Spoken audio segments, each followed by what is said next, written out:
Hi friends, how are you? Very good morning to all of you.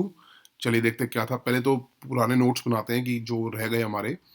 उसमें ये था कल के पेपर में पेज 4 पे स्वैम्प डियर के बारे में। तो उसके बारे में तीन चीज़ें जाननी ज़रूरी होती हैं कि एक तो तीन स्पीशीज़ हैं स्वैम्प डियर की जो इंडियन सब कॉन्टिनेंट में मिलती हैं। इंडियन सब कॉन्टिनेंट की बात हो रही है, इंडिया की बात नहीं हो रही है, ये याद रखिएगा। एक तो होता है वेस्टर्न स्वैम्प डियर, वो मिलता है नेपाल में। एक होता है सर्टन स्वैम्प डियर जिसको बारहसिंघा भी कहा जाता है, वो सेंट्रल पार्ट में और नॉर्दर्न इंडिया में मिलता है, ठीक है। एक होता है ईस्टर्न स्वैम्प डियर, ये कहाँ मिलता है? ये एक तो मिलता है काजीरंगा में, असम की बात करेंगे हम। और दूसरा मिलता है ये दुधवा नेशनल पार्क जो यूपी में है। अब इम्पोर्टेंट क्या होता है, जैसे अभी न्यूज़ जो थी वो बेसिकली ईस्टर्न स्वैम्प डियर के बारे में थी। अब आपसे हो सकता है प्रीलिम्स में ये पूछ लें कि eastern swamp, it is important for prelims. आपसे ये पूछ सकते हैं कि ईस्टर्न स्वैम्प डियर जो है वो it is only found in Assam. क्योंकि आप भी सुनेंगे ईस्टर्न तो आप सोचेंगे यार ईस्ट में ही होगा। ऐसा नहीं है, ये दुधवा नेशनल पार्क यूपी जो सेंट्रल और नॉर्दर्न सेंट्रल कह सकते हैं हम, वहाँ आता है। तो वहाँ भी ईस्टर्न स्वैम्प डियर मिलता है, ये इंपॉर्टेंट याद रखेगा। न्यूज़ क्या थी बेसिकली कि इनकी जो पॉपुलेशन है काजीरंगा नेशनल पार्क में, या टाइगर रिजर्व कह सकते हैं हम, वहाँ पे इनकी जो पॉपुलेशन है वो डिप हुई है, ठीक है। बाकी ये सदर्न एशिया में तो एक्सटिंक्ट हो चुके हैं ऑलरेडी। अब वो डिक्लाइन क्या वजह से हुआ है, कहते हैं जो ये फ्लड्स आए थे 2019 और 20 में उसकी वजह से हुआ है, ये रीज़न आपको पता होना चाहिए।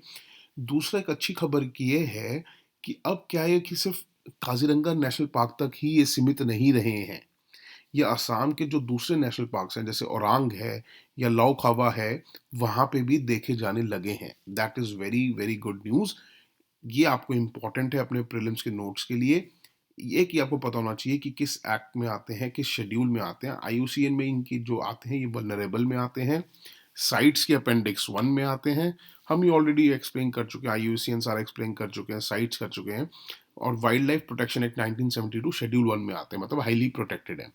अगर किसी को नहीं पता है या कोई नया जुड़ा है कि आईयूसीएन क्या है, वाइल्ड लाइफ प्रोटेक्शन एक्ट क्या है, वो आप प्लीज़ कमेंट करिएगा, हम डेट्स बता देंगे।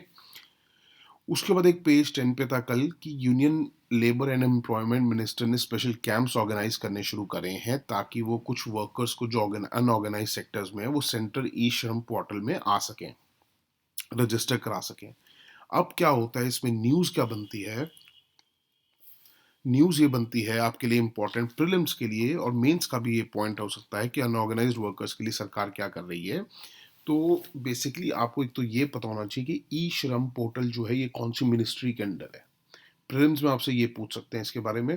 दूसरा आपको पता होना चाहिए इससे होगा क्या।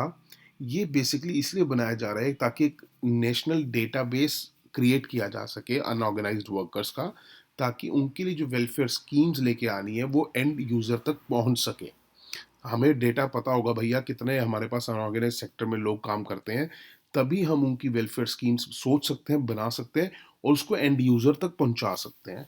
सो it is very good for mains, आपके फॉर्डर बनता है। प्रीलिम्स के लिए आपको ये पता होना चाहिए, एक सबको अलॉट होगा नंबर, एक यूनिक आइडेंटिटी नंबर भी देंगे ये लोग, ये भी इंपॉर्टेंट याद रखेगा। फिर एक कल के पेपर में टेक्स्ट एंड कॉन्टेक्स्ट में था इलेक्टोरल बॉन्ड्स के बारे में। देखिए उसके जो बेसिक्स है वो देखिए, कभी भी कोई भी अगर आप घर भी बनाते हैं, कोई भी स्ट्रक्चर खड़ा करते हैं तो एक दिन में नहीं होता है, ठीक है। तो आप सोचें कि कुछ पॉइंट्स ऐसे होते हैं जब आप इंटरव्यू में आप आंसरिंग करते हैं। देखिए प्रीलिम्स की बात नहीं करूँगा इसमें, इसमें मैं बात करूँगा मेंस की, और बात करूँगा मैं इंटरव्यू की, कि अब जब भी आप आंसर देंगे ना तो सामने वाले को पता चल जाएगा कि यार इसने एक दिन का रट्टा मारा हुआ है सारे नोट्स इकट्ठा करके, या इसने ग्रेजुअली पढ़ा हुआ है कि हाँ हर महीने के क्या क्या बातें हुई हैं इसको लेके, ठीक है। तो कभी भी ये मत सोचा करिए कि एक चीज़ का टॉपिक उठा के मैं एक ही दिन सारे नोट्स बना लूँ, या एक ही न्यूज़पेपर के साथ में एक दिन में जो न्यूज़पेपर मारा है उसी से मेरे नोट्स अच्छे बन जाएंगे, ऐसा कभी नहीं होगा। तो अगर आपको बेसिक्स जानना है तो 9th मार्च के एनालिसिस सुनिएगा 2021। उसके बाद आरबीआई ने और इलेक्शन कमीशन के क्या व्यूज़ हैं, बहुत छोटे में दे रखा है हमने 19th मार्च को। और सुप्रीम कोर्ट के क्या व्यूज़ आए हैं इसके बारे में, और सुप्रीम कोर्ट क्या कहता है वो 27th मार्च को। आप प्लेलिस्ट में जा सकते हैं, मार्च का अलग से है हिंदू न्यूज़ मार्च, उसमें आप जाके ये तीनों डेट्स का सुनिएगा। इससे क्या होगा, होगा थोड़ा थोड़ा ही, मगर आपका ना इम्पोर्टेंट क्या हो जाएगा कि आप जब अपना आंसर राइटिंग लिखेंगे तो आप बता सकते हैं पहले कि इलेक्टोरल बॉन्ड्स क्या है, फिर आप बताएँगे कि आरबीआई के क्या व्यूज़ हैं, इलेक्शन कमीशन के क्या व्यूज़ हैं और फिर सुप्रीम कोर्ट के क्या व्यूज़ हैं, ठीक है? तो उससे क्या होगा और एक दिन का अगर आप पढ़ेंगे ना, तो इतना आप जनरलाइज़ नहीं कर पाएँगे कि सुप्रीम कोर्ट का क्या कहना है इस बारे में, आरबीआई का क्या कहना है और बड़ी-बड़ी इंस्टीट्यूशंस का अगर आप देंगे ना कि उनके क्या विचार हैं, तो बहुत अच्छा इम्पैक्ट पड़ेगा जो चेक कर रहा होगा आंसर आपका, ठीक है?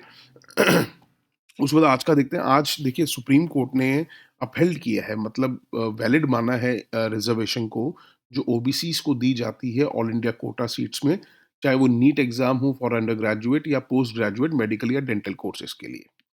उन्होंने क्या कहा है, अब ये बातें सुनिएगा, इसको एज इट इज जैसे हमने लिखा है वैसे ही लिखिएगा। अभी आप सिर्फ समझ लीजिए क्या बोल रहा हूँ मैं।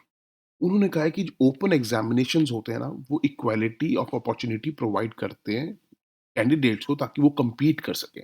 जैसे हमारा आईएएस का एग्ज़ाम हो गया बेसिकली देख लिया जाए सिविल सर्विस एग्ज़ाम्स, ये एक ओपन एग्ज़ाम है तो मेरिट बेस्ड ही बच्चों को चुना जाता है। तो एक अपॉर्च्युनिटी प्रोवाइड करते हैं कि भैया देखो मेरिट बेस्ड है, यहाँ कोई रिश्वत नहीं, यहाँ कुछ नहीं, आप अपने मेरिट पे खेलेंगे। कहते हैं मगर साथ-साथ रिज़र्वेशंस जो है ना वो एन्श्योर करती है कि जो ये अपॉर्च्युनिटी दी गई है कम्पीट करने की, ये इस तरीके से डिस्ट्रीब्यूट हो ताकि जो बैकवर्ड क्लासेस है ना, वो भी इसमें से रीप कर सके बेनिफिट्स ऐसी अपॉर्च्युनिटीज़ का बेनिफिट रीप कर सकें, ठीक है?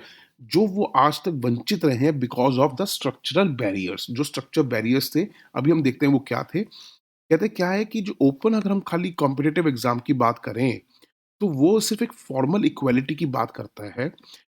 और जहाँ तक बात होती है जो इनइक्वालिटीज़ फ़ेस करी हैं एजुकेशन में या किसी भी स्ट्रक्चर में, जो ओबीसीज़ के लोगों ने या कछ कुछ क्लासेस के लोगों ने, उनको ये जो ओपन एग्ज़ामिनेशन है ना, वो कंसिडर नहीं करता है, अगर देखा जाए तो। एक फॉर्मल इक्वालिटी तो वो इंश्योर कर रहा है, बट जो एक इंग्रेन्ड हमारे इनइक्वालिटी है हिंदुस्तान की, जहाँ पे हम एजुकेशन प्रॉपर तक नहीं पहुँच पाती है कुछ क्लास के पीपल पे, वहाँ तक उसको नहीं पहुँचा पाता है, वहाँ तक पहुँचा पाता है रिज़र्वेशन, ठीक है? क्या प्रिविलेजेज़ हैं? कहते हैं देखिए क्या है कि सिर्फ ये नहीं है कि फॉरवर्ड क्लासेस को हम सोचें कि एक क्वालिटी स्कूलिंग मिल रही है या ट्यूटोरियल्स मिल रहा है या अच्छे कोचिंग सेंटर्स जा सकते हैं वो for preparation of competitive exams. साथ-साथ उनके क्या होता है कि उनकी अपब्रिंगिंग, उनका social network, friend circle, families, उनकी cultural capital like communication skills जो होती हैं, एक्सेंट जो होता है, बुक्स पढ़ने का तरीका जो होता है, एकेडमिक जो उन्होंने अकॉम्प्लिशमेंट्स की होती हैं, कुछ ऐसी चीज़ें जो अपनी इनहेरिट करते हैं अपनी फैमिली से क्योंकि उनके माँ-बाप भी पढ़े लिखे हैं, दादा-दादी भी पढ़े लिखे थे। तो वो ये नहीं है कि फर्स्ट जनरेशन जो आज पढ़ रही है। तो इससे क्या होता है कि उनके पास ये सब बेनिफिट्स हैं फॉरवर्ड क्लासेस के पास। बट क्या होता है ये चीज़ें डिसएडवांटेज में होती हैं जो लोग सोशल बैकवर्ड क्लासेस के होते हैं। क्योंकि अगर देखा जाए तो वो एक तरीके से अपने फर्स्ट जनरेशन लर्नर्स हैं और वो ऐसी कम्युनिटीज़ से आते हैं जिनका जो ऑक्यूपेशन था, वो एक नेसेसरी स्किल्स नहीं दे पाया अपने बच्चों को या ऐसा कुछ नहीं समझा पाया अपने बच्चे को बचपन से कि वो कैसे कॉम्पिटिटिव एग्ज़ाम्स की तैयारी करे, कहाँ पढ़े, उनको यही नहीं पता होता कि किस स्कूल में भेजा जाए। अब स्कूल में भेज दिया भी जाता है, चलो गवर्नमेंट की स्कीम्स आ गई, फ्री की एजुकेशन उनको भेज भी दिया, तो वो उनको घर में ऐसा माहौल नहीं मिलता है तो हमें क्या आगे क्या करना चाहिए, क्या पढ़ना चाहिए? तो उनके लिए एक फॉरवर्ड क्लास से अगर हम कंपेयर करें ना, उनके लिए बड़ा टफ होती है लाइफ या बड़ा टफ होता है करियर चूज़ करना। तो उस वजह से कहा जाता है कि इनके लिए इनको हम थोड़ा-सा इनको अगर हम कोटा दे रहे हैं तो it is for their benefit ताकि एक हम म्यूचुअली सबको बेनिफिट्स दे पाएँ, ठीक है? उसके बाद आज आपने देखा होगा कि एक जो हमारी सेंट्रल गवर्नमेंट है, एक सेंटर एक रूलिंग लेके आ रहा है, एक अमेंडमेंट्स चाह रहा है वो ऑल इंडिया सर्विस रूल्स में, ताकि वो आईएएस को डेप्यूट कर सके स्टेट से सेंटर की तरफ और उसमें स्टेट्स की नहीं चलेगी या ऑफिसर्स की नहीं चलेगी, वो अपनी मनमानी नहीं कर सकते, दे हैव टू कम। अब उसमें क्या है कि हमने अभी नोट्स बना लिए हैं, बट अभी क्या है कि एक बारी उसकी अमेंडमेंट्स जो हैं, it has gone for the कि एक्सेप्ट करें, नहीं करें, क्या उसमें चेंजेस चाहिए, क्या नहीं। एक बारी 25 जनवरी तक का टाइम दिया गया है, आने दो उसका क्या निकलता है रिज़ल्ट, फिर हम देखेंगे कि उसको ऊपर क्या करना चाहिए, क्या नहीं। एक बार अभी नोट्स बनाने की ज़रूरत नहीं है, बट मैं आपसे एक रिक्वेस्ट करूँगा जो आज एडिटोरियल पे आया हुआ है ना, जो 2 फॉर्मर आईएएस ऑफिसर्स ने लिखा है, बड़ा अच्छी तरह लिखा हुआ है। एक बार आप उसको रीड कर लेना, उस आर्टिकल की कटिंग करके रख लेना अपने पास। जब भी एक बारी 25 जनवरी को क्या रिज़ल्ट निकलता है, इसका क्या नहीं निकलता, उसके बाद हम लोग देखेंगे इसको क्या करना है, क्या नहीं करना। बट आप उसको कटिंग करके रख लीजिएगा, अच्छी तरह पढ़ लीजिएगा एक बारी। एक टीएनसी में हमने देखा ही है, इंडोनेशिया ने पार्लियामेंट ने अप्रूव कर दिया है 18 जनवरी को बिल। बेसिकली अब वो जो पहले उनकी ना जावा आइलैंड पे जो सिटी है जकार्ता, वो उनकी कैपिटल हुआ करती थी। अब वो उसको हटा के एक दूसरा जो उनका आइलैंड है बोर्नियो, वहाँ पे अपनी एक कैपिटल बनाने जा रहे हैं। उसका नाम रखेंगे नूसंतारा। नूसंतारा बेसिकली आर्किपेलागो के बारे में भी कहा जाता है और दूसरा इसको ये भी कहा जाता है कि ये it it doesn't mean only Indonesia, it means थोड़ा आस-पास के पार्ट्स भी एक यूनिटी की बात करता है ये। तो आप जैसे जानते हैं कि इंडोनेशिया पे वो बता रहे हैं उसको एक रेफ़रेंस भी दी है कि 13 टू 15th सेंचुरी एक हिंदू रूलर जो वहाँ पे रूल करते थे, तो उस वजह से भी इसको देखा जा रहा है। तो बेसिकली हटाया क्यों जा रहा है? क्योंकि जकार्ता पे प्रेशर बहुत आ गया और ये भी कहा जा रहा है कि 2050 तक ये डूबने की आशंका है इसकी पूरी।